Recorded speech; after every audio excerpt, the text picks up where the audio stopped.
एक बड़े से जंगल में अनाथ नाम की एक चिड़िया रहती थी। उसके ही बगल में दूसरे पेड़ पर बुलबुल नाम की भी चिड़िया रहती थी। बुलबुल चिड़िया वो अपने बेटे के लिए कुछ खाने को लाई थी। माँ माँ, वो देखो, एक चिड़िया हमें घूर घूर के कब से देखे जा रहा है। लगता है उसकी मम्मा नहीं है उसके पास। जाओ मम्मा, उससे पूछो उसकी क्या परेशानी है, वो हमें ही देख रहा है।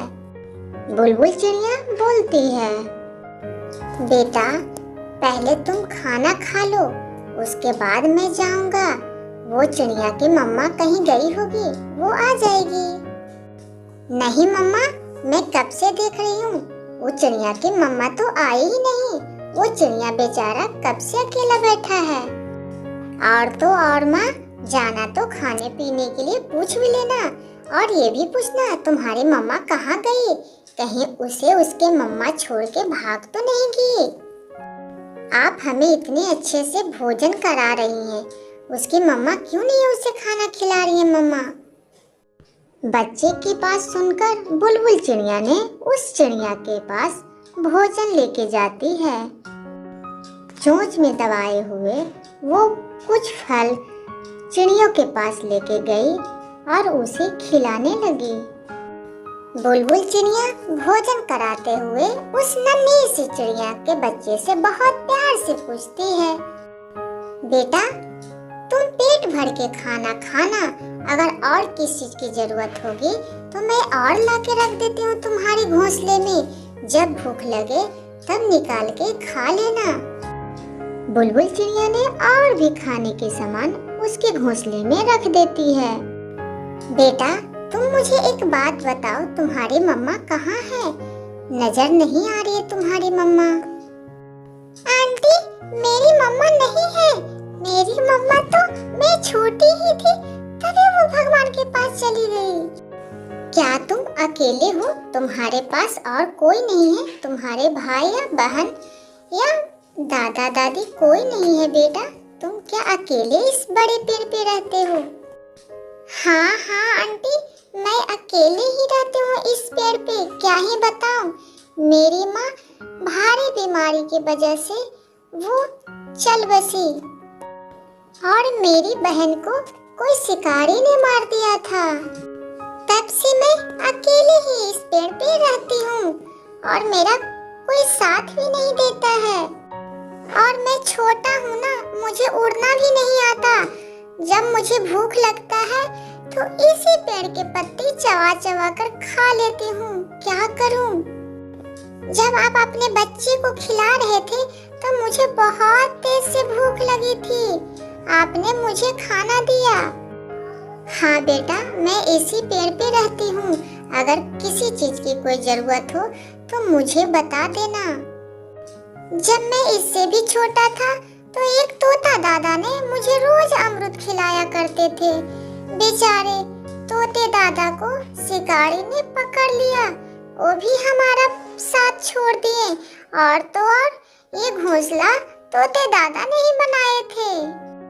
और उसी दिन एक शिकारी ने तोते दादा को पकड़ के लेके चले गए। तब से मुझे कोई देखने भी नहीं आता और भूख लगती है तो कोई खाने को देने भी नहीं आता। मैं क्या करूं? मैं छोटी हूं ना। कोई बात नहीं बेटा, अब मैं हूं ना, सब परेशानी दूर हो जाएगी। चलो हमारे बेटे के साथ तुम खेलना। बुलबुल चिड़िया ने अपने बेटे के जैसा उस चिड़िया को भी ध्यान रखा, उड़ना सिखाया, गाना सिखाया, खेलना सिखाया, सब चीज चिड़िया को सिखाया। उसी दौरान चिड़िया जंगलों में उड़ रही थी, तब उसने वही तोता को देखा जिसने वो मदद किया था। अरे ये तो वही तोता दादा है। दादा, मुझे पहचाना? मैं वही अनाथ चिड़िया हूँ जो मुझे आप अमरूद खिलाया करते थे। अरे बेटा, तुम यहाँ कैसे? तुम भाग जाओ बेटा, नहीं तो तुम्हें भी पिंजरे में बंद कर देंगे। ये सब बहुत खतरनाक है। तुम्हें इतना बड़ा देखकर मुझे बहुत खुशी हुई। कि भगवान की कृपा से तुम सही सलामत हो। बेटा क्या कर रही हो? ये जाली बहुत मजबूत होता है, तुमसे नहीं टूटेगा। तुम यहाँ से भाग जाओ। नहीं दादा, मैं आपको लेके चलूंगी। चिड़िया ने सारी बात अपने दोस्तों बुलबुल चिड़िया और उनके बच्चे से बताया। ठीक है बेटा, हम तुम्हारी मदद करेंगे। चिड़िया ने सारी बात बुलबुल और अपने दोस्तों को बताया। वहाँ पास के बैठे सब तोते और चिड़िया ने सबने सुन ली और वो सबने मदद करने के लिए दौड़ गए। अब तो पिंजरा टूटना ही था, क्योंकि इतने सारे पक्षी तोता दादा को तोड़ने के लिए आ गए थे। तोता दादा, आप टेंशन मत लो, अब तो हम आपको छुड़ा के ले ही जाएंगे। तोता दादा जब पिंजरे से बाहर हुआ तो सब पक्षी बहुत खुश थे। वहीं शिकारी का बेटा आया और सभी चिड़ियों पर कपड़ा डाल दिया। सभी चिड़िया के तो बस जान ही अटक गई। वो बोलने लगे, अरे ये क्या?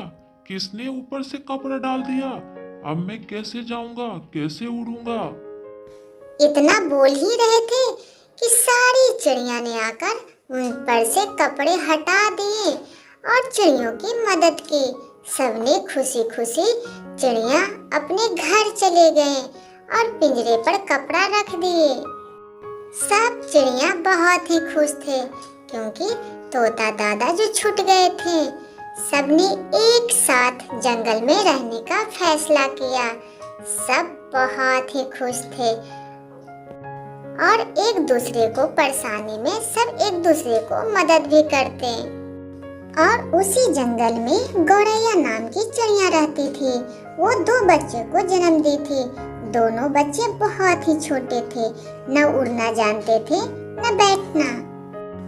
गौरैया चिड़िया अपने बच्चों को धीरे धीरे सिखा ही रहे थे उड़ने के लिए। ज्यादा छोटा होने के कारण उड़ते तो बस गिर जाते, ज्यादा उड़ नहीं पाते। बेटा, ऐसे ही कोशिश करते रहना। कोशिश करने वाले को कभी हार नहीं होती। थोड़ा थोड़ा उड़ना और बैठ जाना। माँ, मुझे थोड़ा नहीं, मुझे बहुत बड़ा उड़ना है। मैं भी आपके जैसा इस पेड़ से उस पेड़ जाना चाहती हूँ। हाँ बेटा, जरूर। सबसे पहले तुम बड़े तो हो जाओ, तभी तो इस पेड़ से उस पेड़ जाओगी। और इसके लिए तुम सबको ढेर सारा खाना खाना पड़ेगा। हाँ माँ, मैं भी उड़ सकती हूँ। तुम दोनों भाई बहन इसी पेड़ पे सुरक्षित रहना और नीचे गलती से मत उतरना। मैं जा रही हूँ जंगल में भोजन लाने के लिए। जब तक मैं लौट के नहीं आऊँ, जब तक तुम दोनों यहाँ से उतरना नहीं। यहाँ के पक्षी बहुत ही खतरनाक हैं। पीठ पीछे क्या कर दे किसी को कुछ पता भी नहीं है। गौरैया चिड़िया अपने दोनों बच्चों को अच्छे से समझा देती है कि मैं जंगल जा रही हूँ भोजन के लिए, नीचे मत उतरना। और वो इतना बोलकर जंगल में चली जाती है बच्चों को छोड़कर। और इधर बच्चे अपने आप उड़ने की प्रैक्टिस कर रहे थे। थोड़ा उड़ते और गिर जाते, उड़ते और गिर जाते। कुछ देर बाद चिड़िया भी आ गई थी। बच्चे उड़ने की कोशिश ही कर रहे थे। जैसे ही नीचे गिरते, गौरैया चिड़िया उसे संभाल लेती। गौरैया चिड़िया अपने बच्चों को उड़ना और दौड़ना सिखा रहे थे। और गौरैया चिड़िया के बच्चे जमीन पर बार बार गिर रहे थे। जब चिड़िया गिर गई जमीन पर तो उसे उठ ना हो सका। उसे काफी ज्यादा चोट लग गया था। बेटा, मैंने मना किया था ना कि पेड़ से नीचे मत गिरना, धीरे धीरे पेड़ पे ही उड़ना। इसी बीच एक सांप आता है और गौरैया चिड़िया के बच्चे पर हमला करना चाहता है। और गौरैया चिड़िया झट से आगे आती है और सांप का सामना करती है। तुम मेरे रहते हुए मेरे बच्चों को कुछ नहीं बिगाड़ सकती हो। अच्छा होगा यही कि तुम यहाँ से लौट जाओ। नहीं, मैं तो आज तुम्हारे बच्चों को खाऊंगी। माँ, मुझे बहुत डर लग रहा है। ये तो जहरीला नाग दिखता है, देखने में तो बहुत ही अजीब लग रहा है माँ। चिंता न करो बेटा, मैं हूँ ना, मैं तुम्हें कुछ नहीं होने दूंगी। तुम उड़ने की कोशिश करो और उड़ के अपने डाली पे चले जाओ। तभी नाग दोबारा से आ जाता है और फिर से गौरैया चिड़िया सामना करने लगती है।